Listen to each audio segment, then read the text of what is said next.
काली रात का रहस्य, एक डरावनी कहानी जो आपकी सांसें रोक देगी। गहरे जंगलों के बीच से गुजरती एक वीरान सड़क, घना कोहरा और अजीब सी सन्नाटे भरी हवा। इस रास्ते को लोग शापित मार्ग कहते हैं जो भी यहां से रात के 2 बजे गुजरता है वो फिर कभी वापस नहीं आता। लेकिन अर्जुन, उसे इन कहानियों पर भरोसा नहीं था। वो अकेले अपनी बाइक पर उसी रास्ते से निकला, पर उसे नहीं पता था कि वो जिस सफर पर निकला है वो एक खौफनाक अंत की ओर बढ़ रहा है।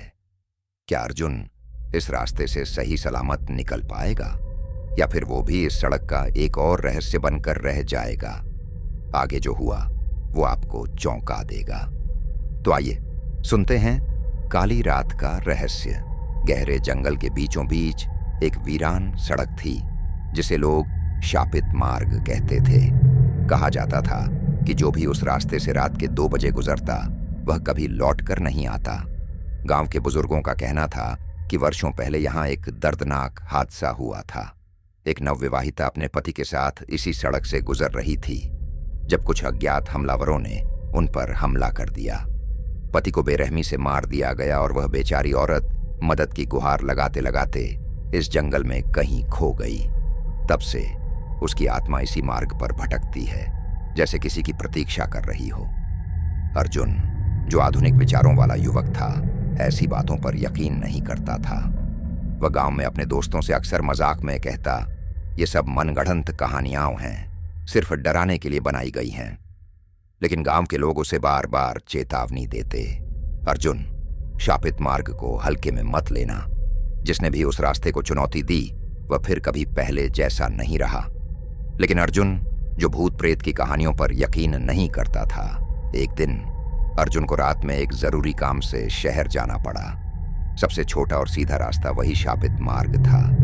दोस्तों ने उसे चिताया, दूसरे रास्ते से चले जा, थोड़ा लंबा है मगर सुरक्षित है। मगर अर्जुन को डर जैसी कोई चीज नहीं थी। उसने हंसते हुए अपनी बाइक उठाई और शापित मार्ग की ओर बढ़ चला। रात का समय था, घना जंगल चारों ओर पसरा था। आसमान में चमकता आधा चांद हल्की रोशनी दे रहा था, लेकिन घना कोहरा सब कुछ ढक रहा था। पेड़ों की शाखाएं अजीब तरह से हिल रही थीं, जैसे कोई फुसफुसा रहा हो। अर्जुन ने बाइक की हेडलाइट तेज की और आगे बढ़ने लगा। उस रात अपनी बाइक पर उसी सड़क से गुजर रहा था। चांदनी रात थी, लेकिन घना कोहरा हर चीज को ढक रहा था। अर्जुन ने अपनी बाइक की हेडलाइट तेज की, तभी उसने देखा सड़क के किनारे एक औरत सफेद साड़ी में खड़ी थी। उसने सोचा कि शायद कोई मदद की जरूरत में हो। जैसे ही उसने ब्रेक लगाया, औरत ने धीरे धीरे अपना चेहरा उसकी ओर घुमाया। अर्जुन की सांसें थम गईं। उसकी आंखें कोयले जैसी काली और गहरी थीं और उसकी मुस्कान वह इंसानों जैसी नहीं थी। डरते डरते अर्जुन ने बाइक आगे बढ़ाई, लेकिन जैसे ही वह उसके पास से गुजरा, औरत गायब हो गई। अर्जुन को लगा कि शायद यह उसका भ्रम था, लेकिन तभी अचानक किसी ने उसकी बाइक के पीछे बैठने का एहसास कराया। ठंडी हवा उसकी गर्दन को छू रही थी। उसने धीरे धीरे शीशे में देखा, वही औरत उसकी बाइक पर बैठी थी और अब वह मुस्कुरा रही थी। अर्जुन ने चीखते हुए बाइक तेज कर दी, लेकिन सड़क जैसे कभी खत्म ही नहीं हो रही थी। न आगे कोई मोड़ था, न पीछे कोई रास्ता। ऐसा लग रहा था कि वह किसी अनजान जगह में फंस गया हो। तभी बाइक रुक गई। चारों तरफ अंधेरा था। औरत अब भी उसके पीछे थी। उसने अर्जुन के कंधे पर हाथ रखा। उसके नाखून बर्फ की तरह ठंडे थे। अर्जुन ने हिम्मत करके आंखें बंद की और एक लंबी चीख मारी।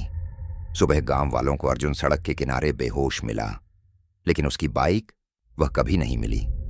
और सबसे अजीब बात, अर्जुन के हाथ पर नाखूनों के गहरे निशान थे। आज भी जो कोई भी उस शापित सड़क से रात के 2 बजे गुजरता है, उसे ऐसा लगता है जैसे कोई उसके पीछे बैठ गया हो। गांव के लोग कहते हैं, जो भी उस शापित मार्ग से रात के 2 बजे गुजरता है, उसे ऐसा लगता है जैसे कोई उसके पीछे बैठ गया हो, और अगर वह रुका तो फिर कभी लौट कर नहीं आता। आज भी यह रहस्य बना हुआ है कि अर्जुन की बाइक आखिर कहाँ गई, और क्या उस रात अर्जुन वास्तव में भूत या ताकतों के शिकंजे में फंस गया था। कुछ लोग कहते हैं कि वह सिर्फ मानसिक भ्रम था, लेकिन जो लोग इस मार्ग से गुजर चुके हैं वे जानते हैं कि यह केवल एक कहानी नहीं, बल्कि एक भयानक हकीकत है। अगर आप इस कहानी को एक काल्पनिक किस्सा समझ रहे हैं तो यह आपकी सबसे बड़ी भूल होगी। अर्जुन भी यही सोचता था, लेकिन जो उसके साथ हुआ वह किसी भी इंसान के रोंगटे खड़े कर देने के लिए काफी है। अगर आपको अपनी जिंदगी प्यारी है, अगर आप अपनी आत्मा को भटकने से बचाना चाहते हैं, तो इस शापित मार्ग से रात के 2 बजे न गुजरें। यह केवल एक अफवाह नहीं, बल्कि उन लोगों की सच्ची गवाही है जो या तो अपने होश खो चुके हैं या फिर कभी लौटे ही नहीं। यह सड़क सिर्फ एक मार्ग नहीं है, यह एक फंदा है, एक ऐसा फंदा जो आपको धीरे धीरे अपनी गिरफ्त में ले लेगा। पहले आपको लगेगा कि कुछ नहीं हो रहा, सब सामान्य है, लेकिन जैसे ही घड़ी रात के 2 बजाने का इशारा करेगी, आपको महसूस होगा कि आप अकेले नहीं हैं।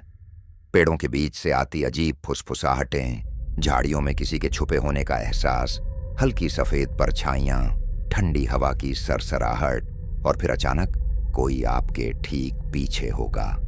अगर आप बाइक पर हैं तो आपकी रफ्तार बढ़ जाएगी, लेकिन इस सड़क की सबसे भयावह सच्चाई यह है कि आप जितनी तेज दौड़ने की कोशिश करेंगे, यह उतनी ही लंबी होती जाएगी, जैसे एक अनंत भूल भुलैया जहां से बाहर निकलने का कोई रास्ता नहीं। और फिर वह सफेद साड़ी वाली औरत, अगर आपने उसे देख लिया तो भागने की कोशिश न करें, क्योंकि भागने वाले कभी लौटकर नहीं आते। उसकी मुस्कान किसी जाल की तरह आपको अपनी ओर खींच लेगी। उसकी काली आंखें आपके अस्तित्व को निगल लेंगी। उसका ठंडा स्पर्श आपको मृत्यु से भी बदतर किसी अनुभव का हिस्सा बना देगा। जो लोग बच भी जाते हैं, वे फिर कभी पहले जैसे नहीं रहते। उनकी आंखों में हमेशा डर रहता है, उनकी आवाजें कांपती रहती हैं, उनके सपनों में रात के 2 बजे का भय बना रहता है। तो अगर आप इस चेतावनी को मजाक समझ रहे हैं तो अपनी किस्मत आजमा सकते हैं, लेकिन याद रखिए, इस सड़क पर एक बार मुड़ने का मतलब है अपने जीवन का सबसे बड़ा जोखिम उठाना। और अगर आप रात के 2 बजे इस रास्ते पर हैं तो प्रार्थना कीजिए कि आपको कुछ नजर न आए, क्योंकि अगर नजरें मिल गईं तो फिर कोई वापस नहीं लौटता।